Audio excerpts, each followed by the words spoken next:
America और Israel के लिए हूती इस वक्त सबसे बड़ी मुसीबत बन चुका है। अमेरिकी एयर स्ट्राइक के 96 घंटे बाद हूती ने इजराइल पर एक बार फिर बैलिस्टिक मिसाइलों से हमला किया है।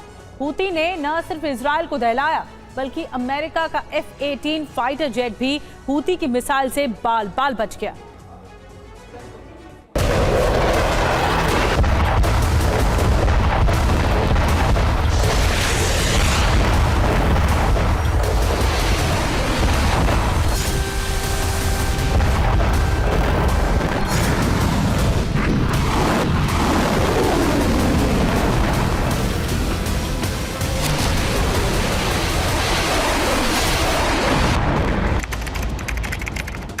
तारीख 21 दिसंबर, जगह सना, यमन।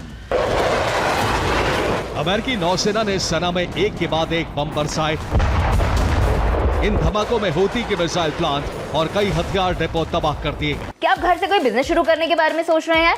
तो पापड़ बिजनेस शुरू करो ना, कम इन्वेस्टमेंट और मुनाफा डबल। ज्यादा जानकारी के लिए अभी डाउनलोड करें फ्रीडम ऐप।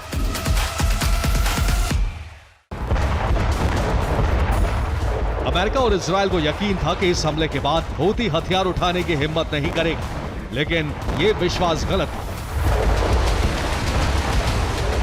हूती ने इजराइल के खिलाफ एक बार फिर बैलिस्टिक मिसाइल से हमले शुरू कर दिए। 25 दिसंबर की सुबह 4 बजे हूती ने इजराइल पर 5 बैलिस्टिक मिसाइलें दागी। इन मिसाइलों का टारगेट दक्षिणी और मध्य इजराइल था। इजराइल का दावा है कि उसने सभी मिसाइलें नष्ट की। हालांकि हूती के दावों की माने तो उसकी एक मिसाइल लक्ष्य को भेदने में कामयाब रही।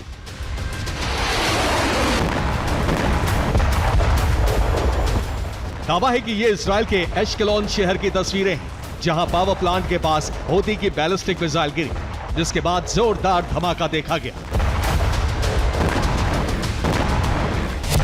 धमाके के बाद यहां आग लग गई। हालांकि पावर प्लांट पूरी तरह से सुरक्षित है।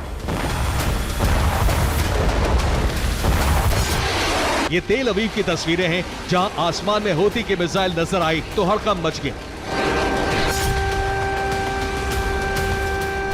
जिसके बाद इजरायली डिफेंस सिस्टम एक्टिव हुए और उन्होंने हूती की मिसाइल को हवा में ही नष्ट कर दिया।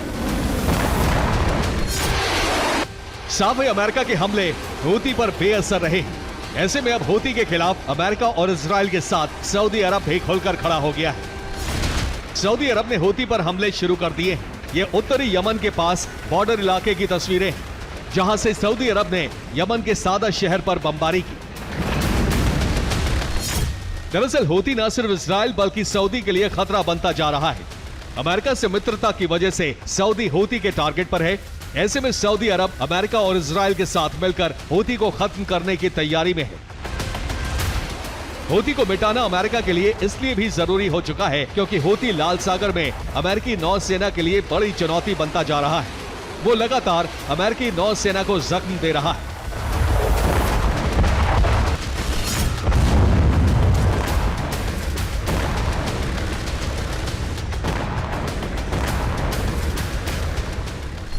अमेरिकी मीडिया रिपोर्ट्स में दावा किया गया है कि यूएसएस गेटिसबर्ग ने एक बार फिर F-18 सुपर हॉर्नेट पर हमला किया। मिसाइल फाइटर जेट से महज 30 मीटर दूर से गुजरी। फाइटर जेट पर उस वक्त मिसाइल दागी गई जब वो यूएसएस ट्रूमैन पर उतरने की तैयारी कर रहा था। अमेरिकी